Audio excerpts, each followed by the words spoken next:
Lindsay Lohan's having a renaissance, chilling in Europe with her son, glowing, soaking in family time, and getting ready for a big screen comeback. But to take you back a few years, imagine it's 2009 and you're a paparazzi photographer who sees a young woman sitting on the street at 4 a.m. crying after an argument with her girlfriend. Do you give her privacy, or do you take photos of the famous 22-year-old in her vulnerable state? Imagine you're an editor or journalist who gets sent those photographs. Do you publish them? Why are we not seeing any grotty photos of Lindsay Lohan now? You publish the photos, of course. You might not like it, but that's just how the media is, sweetie. What? Of course you don't publish the photos.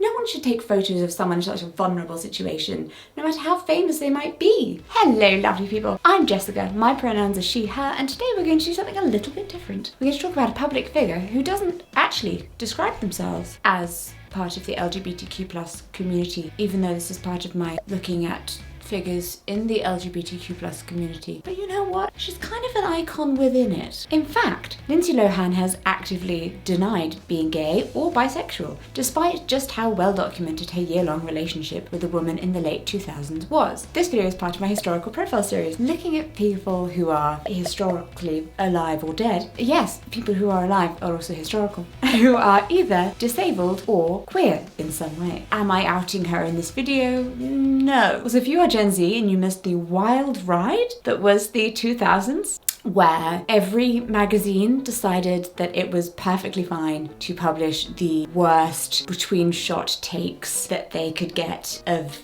women looking their absolute, just blinked, just swallowed their drink, just about to fall over, and then circle any part of their body that might be moving and call them too impossibly fat to live, too drunk to function, even though they'd had maybe 2 drinks. Yeah, welcome to this trial by hellfire. You may have first watched Lindsay Lohan in Parent Trap, or Freaky Friday, or Mean Girls, or Confessions of a Teenage Drama Queen. The 2004 Mean Girls, not the significantly queerer 2024 musical movie, which did not hide the gay vibes. She's great. She's a really good child and teen actor. Despite these early iconic roles, there was a point where she was almost more famous for her off-screen exploits. Along with Britney Spears and Paris Hilton, every aspect of her life was documented and picked apart by tabloids, paparazzi capturing her lowest and most vulnerable moments on camera. I remember seeing Lindsay on magazine covers when queuing at supermarket checkouts when I was a child, along with some just incredibly sexist headlines.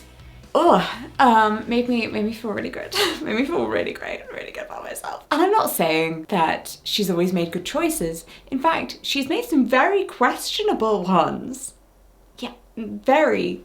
But the media scrutiny and misogyny she faced also very much deserves criticism. Not just for what it did to her own life, but also for what it did to those of us who were coming of age amongst the horrors.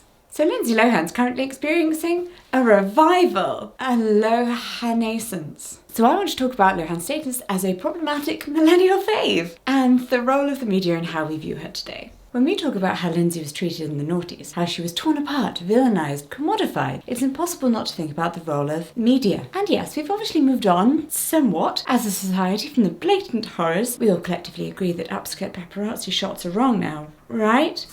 But if you're not staying consciously media literate, then you might not be picking up on the other, more insidious ways our minds are being moulded. Do you really like that comedian? Or do you just like him because everyone else in the subreddit likes him and says his jokes are so deep? But is it really satire or just ironic? He pushes against the line, but he never quite steps over it in the way that you want. And why is his face suddenly everywhere? Which is why I use Ground News. Their app and website helped me to cut through the noise by showing how stories are covered across the political spectrum and around the world. You can literally compare coverage from left, centre and right sources, side by side, with dramatic and denies, whilst left-leaning BuzzFeeders try not to vilify Lohan. I particularly love Ground News' blind spot feature. It highlights the stories that are being underreported by one side, meaning you're not going to be left on the back foot by whataboutism when fighting against the homophobes on the internet. In a world of spin and spectacle, when people are having their rights to exist stripped away from them, it's more important than ever to stay informed and understanding how narratives are shaped and who's shaping them. So if you care about the truth and you want a clearer view of the news, head to groundnews.com/Jessica and subscribe for 40% off the Vantage plan, which is the plan I use myself, and I really do recommend it to all of my friends. Absolutely. Friends of Jessica, this is the thing we need.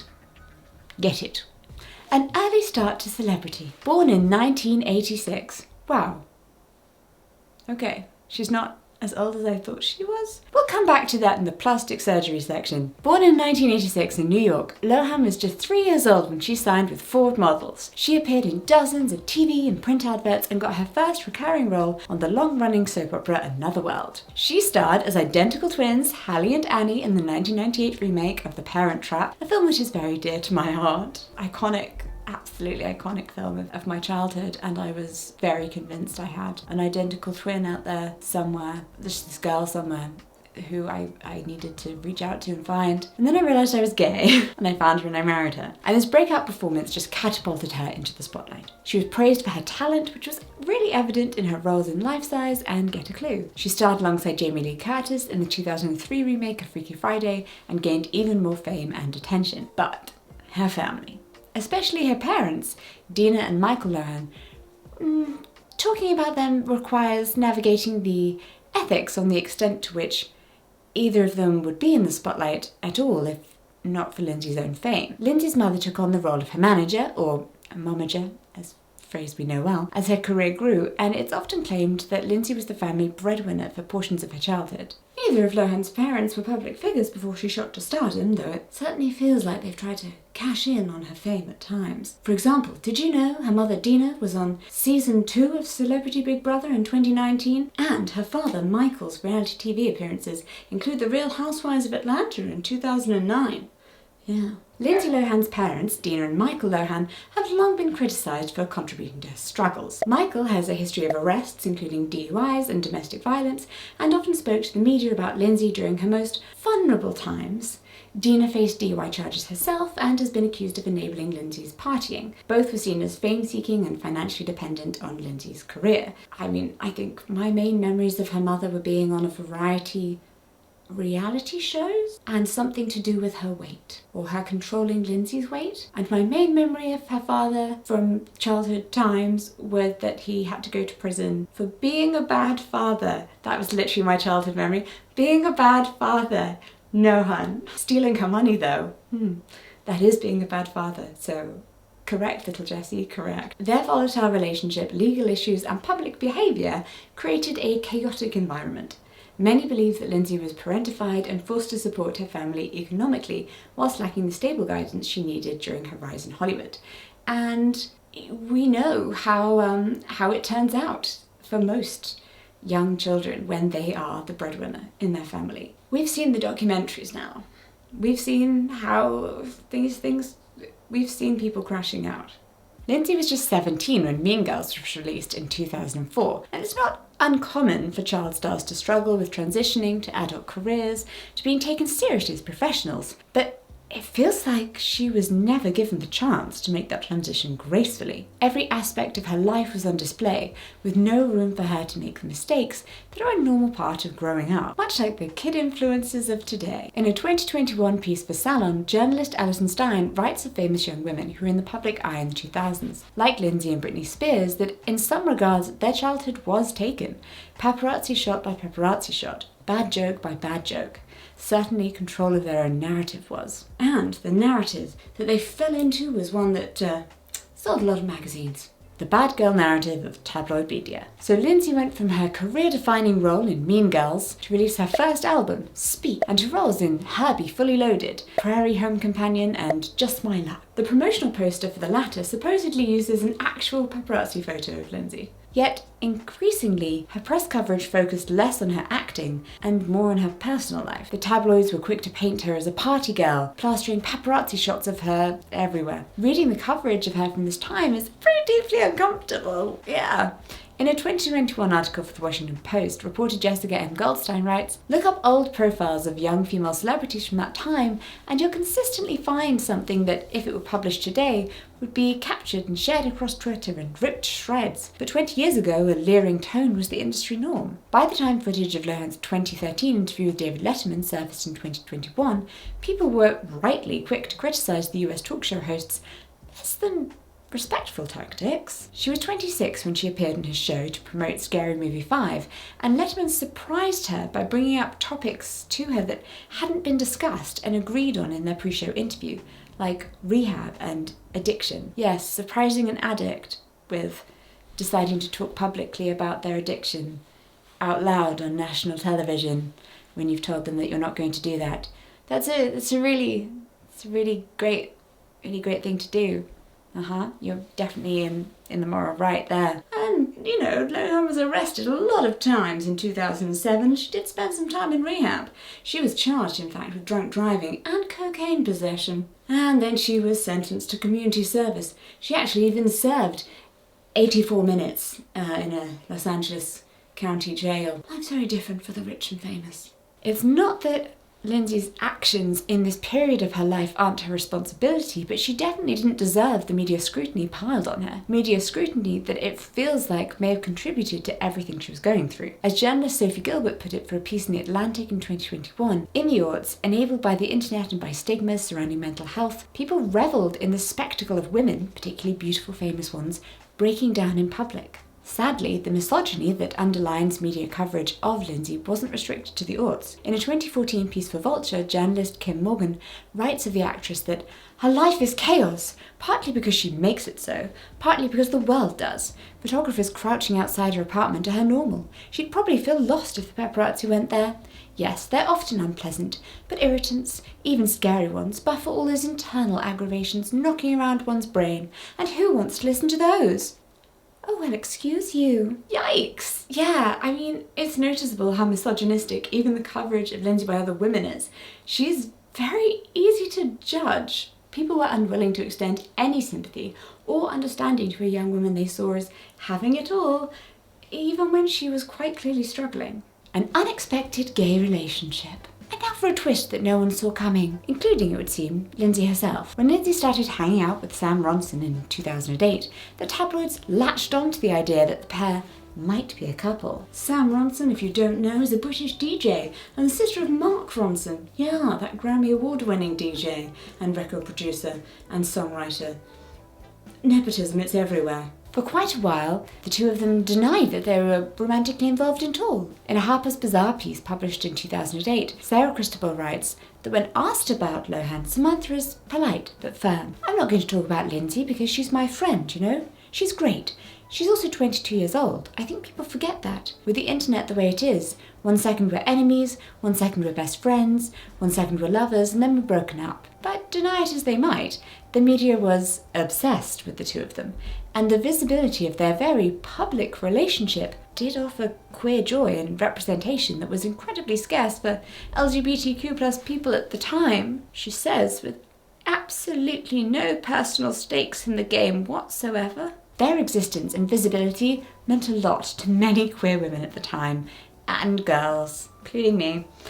Especially Lindsay's spiky rebuttal of anyone who had a problem with the fact that she was now dating a woman, that it wasn't a big thing, it wasn't an issue. Keep watching to see how that one pans out. However, there was a definite undercurrent of homophobia to the coverage of their relationship. Yes, I know, shocking. The tabloids would have been reporting on who Lindsay was dating regardless of their gender, but we should probably put this in the context of the late aughts homophobia, when the biggest insult in my school was just gay. That's so gay. You're so gay. Your mum is gay. Why was your mum always the insult? In a column published by CBS in 2008, journalist Carly Weissel writes that, even as Lindsay in Love headlines blurt from US Weekly's website, right below it is a story describing Brooke Smith's recent firing from Grey's Anatomy. Though refuted by higher-ups and the show's creators, it's suspicious and newsworthy because the successful actress was most likely canned so quickly because her character's lesbian relationship began heating up and executives wanted to squash it. Essentially, photos of Lindsay and Sam Ronson would sell magazines and everyone wanted to read about them. But that didn't necessarily mean queerness in general was more accepted. Even when Lindsay and Samantha Ronson confirmed they were dating, which they did in September 2008, the media narrative often ended up framing their relationship as either scandalous or just simply not real. They're just gal pals. Lindsay, tabloids speculated, couldn't really be gay. As writer Madeline Holden put it in a piece for Mel magazine in 2021, part of the reason that Lohan was assumed to be merely experimenting, whereas Ronson's sincerity wasn't questioned, is that a lot of men really wanted Lohan to be for them. The idea that a conventionally beautiful teen idol who presented high femme might be gay was out of the question in the 2000s, when the stereotype that lesbianism is just a backup option for women too ugly to secure a man still reigned. Those men remained shaken by Cara Delevingne and every woman she has ever been connected to. It is just a tad frustrating that over a decade later we're still struggling with the idea that a woman can be femme and also queer. I know. Shocker. Why were there not more conversations about this in the ultimatum? Surely the mask, femme, mask. Why are we even labeling ourselves into these ways? Do we need to... What's this? I would have liked more conversations about this, Netflix. Did they happen and you didn't show them? Or did they not happen? But whilst we got to see photos of the two of them holding hands and kissing, at times their relationship was, volatile. The couple made Time's top 10 breakups of 2009 list, with William Lee Adams writing, "One Monday in July, Ronson was throwing Lohan's clothes onto a Beverly Hills street and the couple was calling it quits. But by Thursday, the paparazzi were photographing them enjoying a romantic meal together." I mean, who hasn't had a back and forth? I mean, not me, because I just married my wife. I defend people's rights to have messy relationships. By the end of 2009, the couple had broken up for good, but the impact of the relationship stayed with Lohan. Ronson was her last serious relationship for quite some time. In the December 2012 issue of Us Weekly, Lindsay said, "I was bold enough to say, yeah, I like a girl, but that put her in a situation where she was being attacked every day. That's not fair. And what am I left with? Heartbreak." We're going to talk more about what Lindsay has said about her relationship with Sam Ronson since then, later in the video, but it's clear she was deeply affected by the relationship, and there was a lot of care between the two women. Oh no, does everything get worse? A short answer, yes. I mean, it depends on how you're defining worse. I'm going to really briefly mention sexual assault in this section, so I will put the timestamp in the comments and on screen here if you need to skip ahead. In the late aughts and early 2010s, Lindsay's career moved further and further away from where it seemed she wanted it to be. The media, however, were just as happy to report on her partying and time in rehab as her acting. In a 2010 article for CNN, Todd Leopold writes, "On Tuesday, a judge sentenced her to 90 days in jail and 90 days in a drug and alcohol rehab program. The sentence comes after months of tabloid mockery, poor behavior and romantic struggles, all for public consumption." Yes, because she was falling apart just for you, of course. The vitriol against Lindsay was summarised by Kayleigh Donaldson for a 2018 piece for Punjaba. She's been a has-been longer than she was ever an A-list hot property, and the media seemed to delight in reminding people of that at every opportunity. She got too big for her boots, they say. She became a diva who liked to drink and snort more than act. Oh, she was never that talented to begin with. She deserves what happened to her. In an interview with Bustle in 2024, journalist Samantha Leach points out that Lohan's work schedule was probably more punishing than her partying, though the latter was much more interesting to the press. Lindsay herself said, "I feel like some of my work got overshadowed by paparazzi and all that kind of stuff when I was younger, and that's kind of annoying. I wish that part didn't happen. I feel like that kind of took on a life of its own." In 2014, her reality show Lindsay began airing. She also made her London theatre debut in a West End revival of David Mamet's Speed the Plough. The headline of a BBC article from October 2014 declares, "Lindsay Lohan, not a car crash in new West End play." Wow, I bet you went into that theatre ready for some real unbiased reporting, with reporter Chris pointing out that it was good because she'd been in a few of those.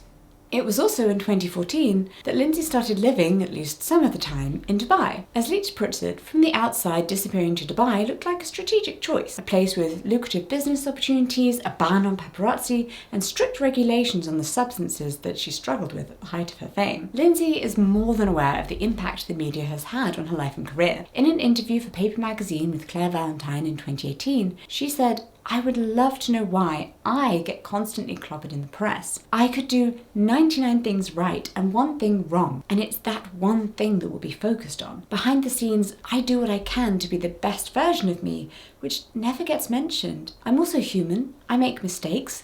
That's all that seems to get reported." Yet, as much as this is true, there are times when it does feel like she should take more responsibility for her actions. In August 2018, in a piece for The Times, Lindsay made several comments about the Me Too movement that were at best easily misunderstood and, at a less generous reading, really quite darn problematic. Lindsay's comments were summarised in a stylist article by journalist Moya Crockett, who writes that she dismissed some women as attention seekers and was particularly disparaging of those who made historic allegations of assault or harassment. Women should speak out or report incidents of sexual misconduct to police at the time, she argued, rather than coming forward later.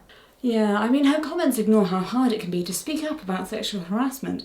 There's something deeply uncomfortable about watching someone who spent a career facing misogyny turn around and, however accidentally, perpetrate that same sexism. Lindsay's apology, published first by People shortly after the Times article came out, expresses regret for any hurt she caused with her comments. Then, just a month later, September 2018, the 32-year-old actress live-streamed a video to her Instagram stories. Yeah, I know, you know what's coming. In it, she approaches a family who she believed to be Syrian refugees, offering to take the children home to her hotel. Just the children.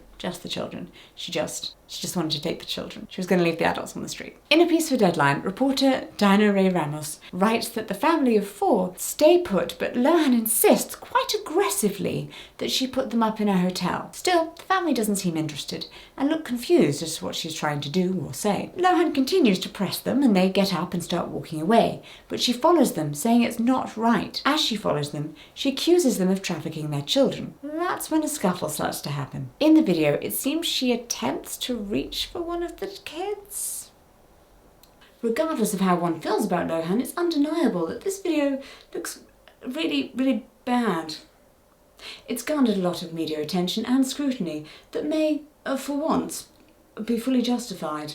Yeah, we shouldn't judge people by their lowest moments or worst mistakes and view them as forever irredeemable, but there should also be space to hold people accountable for their actions. Yes, awful things that have happened to us in the past do make us who we are today. Therapy exists, and different types, and she has a lot of money to get that therapy. The Lohan-aissance. The current Lohan-aissance is far from Lindsay's first attempt at a comeback. Her 2017 SNL appearance was painted as a make-or-break appearance, a last-ditch effort to save a flailing career, and it did feel very familiar even then, because the truth of the matter was that over the past 6 years, she'd had many chances even before that. Each one hyped the same way. Every new Lindsay Lohan movie announcement is her giant comeback. But regardless of how many attempts at career revival Lindsay may have tried before this one, it feels like she's hit a turning point, at least in terms of her control of the narrative about her life. In 2021, Netflix announced that she would be starring in a holiday rom-com for the streaming service. Even before Falling for Christmas's release in the 2022 festive season,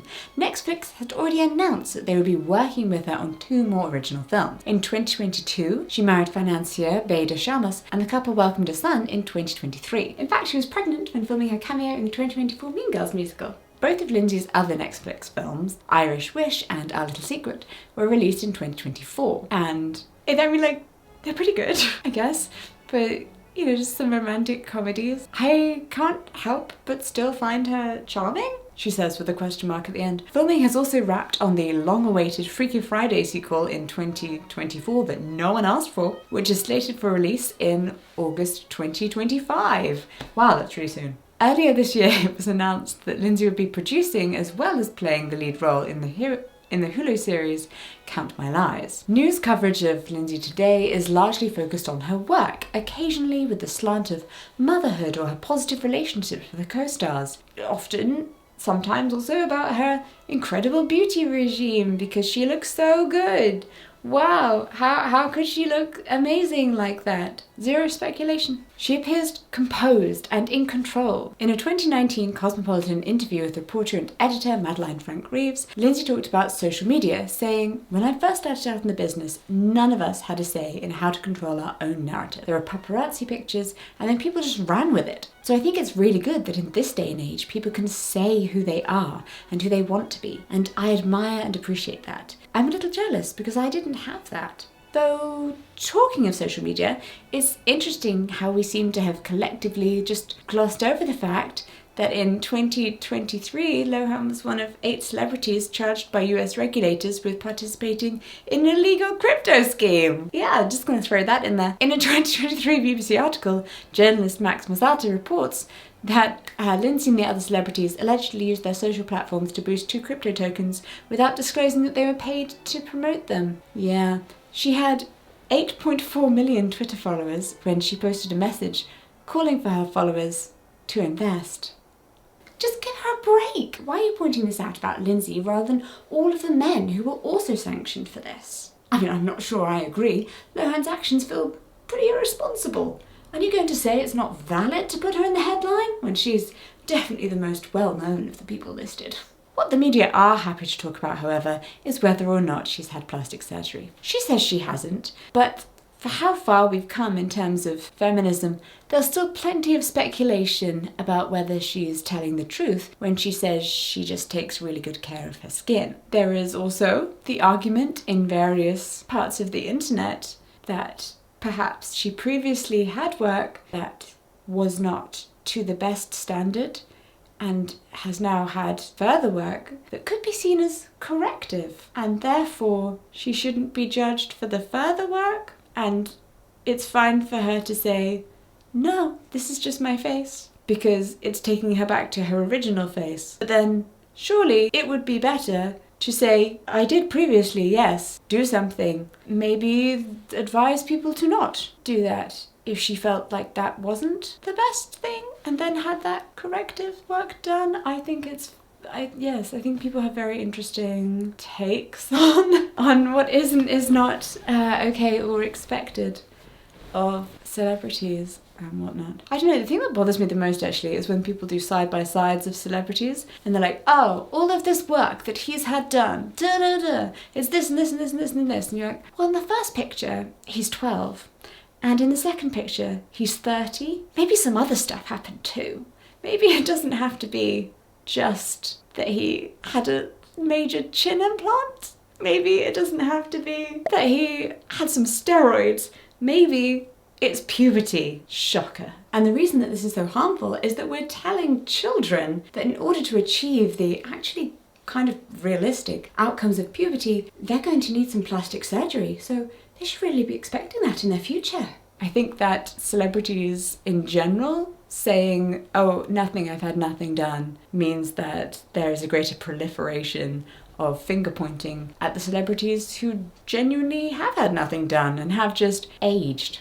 Child stars who have aged. Because if everyone's saying no, and some people clearly a yes, even though they're saying no, then does that mean that everyone is a yes? Is this a sweet summer child moment? Is everyone really a yes? Is it actually yes?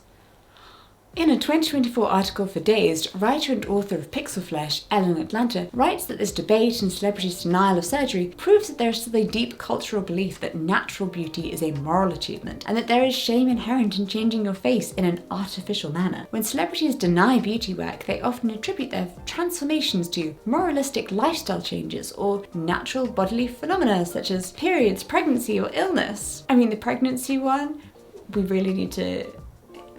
I cannot stand when people are like, "Oh, her face has got chubby." The moralistic framing, or suggests an almost fairy tale narrative that physical beauty is a reward for good behaviour. Wait, didn't you make a video about that? I did! If you want to check out my video about the clean girl aesthetic, I talk a lot more about the ways we societally link beauty with virtue. Atlanta explains that the impact and harm of this thinking goes beyond celebrity culture. By framing beauty as a moral achievement rather than what it often is, a combination of genetics, resources, and medical intervention, we create an impossible standard. Women are expected to meet increasingly demanding beauty standards while maintaining the fiction that their appearance is entirely natural. The pressure to be beautiful becomes entangled with the pressure to be good. And Lindsay is undoubtedly feeling that pressure, but at this point, is she also perpetrating it? Problematic millennial fave. Let's be honest, Lindsay Lohan is charming, talented, and her comeback story is compelling. It's exciting and it's easy to see why there are so many people rooting for her. The way this Cosmopolitan interview with her starts is especially telling. So, listen, I could start by telling you how I grew up with Lindsay Lohan, how I can chart my entire childhood by which of her classic movies was playing in the background, but I won't, because every girl born within a decade of the now 36-year-old actor has some version of the same story, at least one film from Lilo's decades-deep career that sat with them in a personality-forming way. That is totally me. Many of us grew up watching her be torn apart by the tabloids, knowing she deserved so much better. But occasionally it feels like now at least some of the people setting the tone for that coverage grew up knowing how badly she was treated. They're more willing to gloss over the parts of the story that make her look less likeable. As Valentine puts it in Princess Charming, inside Lindsay Lohan's enduring cult of celebrity, online, where we're all public figures, we demand performative accountability in exchange for a more forgiving eye for private tumults. Today, if a young woman announces that she's checking into rehab or struggles openly with mental health issues, we collectively offer support and write think pieces admonishing those who don't. Quote-unquote women's media and magazines are excited to herald the Lohan-aissance and celebrate how much progress you've supposedly made as Lohan reclaims her identity. Yet the articles, mainly about her style, her hair, her makeup, interviews where she's asked about the painful aspects of her beauty routine, are those especially feminist? Feels like Lindsay is intentionally sticking to less serious topics. Valentine writes that she's clearly decided to stay away from topics that have earned her outraged headlines in the past. On whether she pays attention to politics, for instance, she says, "It's not that much of a thing here in Dubai. People don't emphasize negativity." As someone who personally didn't join a family holiday to Dubai, because of the gay thing and being worried that they would take my son at the airport, and also, it's Dubai. Okay, pal. Instead, she says, the city is a health-conscious place that promotes positivity and a positive attitude. I think it's worth noting that her experience of Dubai is not universal. Homosexuality is illegal in the United Arab Emirates. I mean, I'm definitely not saying that it's a bad thing that media coverage has become more forgiving of her, or people in general, and more respectful of people's boundaries. But I have to confess that there are one or two questions that I wish reporters would press her on a little further. Like why she's completely denying that she was ever in a relationship with Samantha Ronson, even though we all saw that, right? Now, I want to be clear that everyone, including celebrities, including Lindsay Lohan, are allowed to define their sexuality however they like, that for many people sexuality is very fluid, that, it just person-based for her, potentially. Like, maybe it's just Sam Ronson, fine. But having had a relationship with a woman doesn't make her gay or even bisexual any more than a long-term relationship with a man would invalidate a lesbian's queer credentials. But she hasn't just denied being gay or bi, but seems to be trying to frame her incredibly well-documented and self-confirmed romantic relationship with Ronson as nothing more than a friendship. As Holden writes, and tabloids can't take away what Lindsay Lohan and Samantha Ronson meant to queer women, unfortunately, Lohan herself has since downplayed her relationship with Ronson, saying the two were more friends than anything, suggesting that it was indeed a kind of experimental, just crazy phase in her life. I was living in LA, and denying that she's sexually fluid. No, I like men. In other words, Lohan has essentially reinforced all of the media's heteronormative narratives about her, a fact that deeply disappoints many of the queer women who looked up to her as teens. Although technically, if she says, "No, I like men," She is speaking in the present tense. Why are you digging yourself a hole now? It's slightly baffling to me that she's trying to pretend that her relationship with Ronson didn't happen, even if she feels differently about it now. This is, remember, someone who went on record in 2009 saying, "I wake up every morning and despite being more in love with Sam than I have with anyone in the past, in all honesty, I don't know if we'll still be together by the time we go to bed." She seems genuinely happy now, and I'm glad she's reclaimed some of the power that was taken from her by the horrific tabloid coverage that dominated her life for so long. She has a place in many of our hearts, regardless of whether the grace that is extended to her when she missteps would be given to women who aren't as white, cis, thin, or, conventionally attractive and have the history that we witnessed, that we were there with her as she went through. And I don't want to say that this one relationship that she had defines her as a person, that it has to mean anything, that it has to be something, or that it necessarily means more just because to many it was defining. But there is a difference between just never talking about something ever again and outrightly saying that no, that never happened. In conclusion, thank you for joining me to discuss the ultimate problematic icon, Lindsay Lohan. If you liked this video, please leave a comment. I would especially love to hear from other queer people who appreciated the very mainstream representation of a queer relationship that Lindsay and Samantha Ronson offered in the 2000s. Or you could share which Lindsay Lohan film is your favourite. Have you watched any of the Lohan-aissance Netflix films? Come on, let's be honest here, we're barely touching on the controversies. There are a lot more we could be listing. I'm sure you can mention them in the comments down below. If you want more videos about problematic faves, can I recommend this video about Ellen DeGeneres, in which I explore what it means to be an imperfect lesbian icon. Thank you to the wonderful members of the Kellgren-Fozard Club for all of your support. You can join the Kellgren-Fozard Club right here on my channel, and clubbies, which is what we call our members, get a whole bunch of very cool perks like access to exclusive behind-the-scenes videos every month. Plus, clubbies comments rise to the top of the comments section, which helps to keep it a much nicer place for everyone than the tabloid headlines of the aughts. If you join today, there is a playlist of almost 80 videos for you to enjoy as well. Again, thank you so much for watching, and I'll see you in my next video. Bye!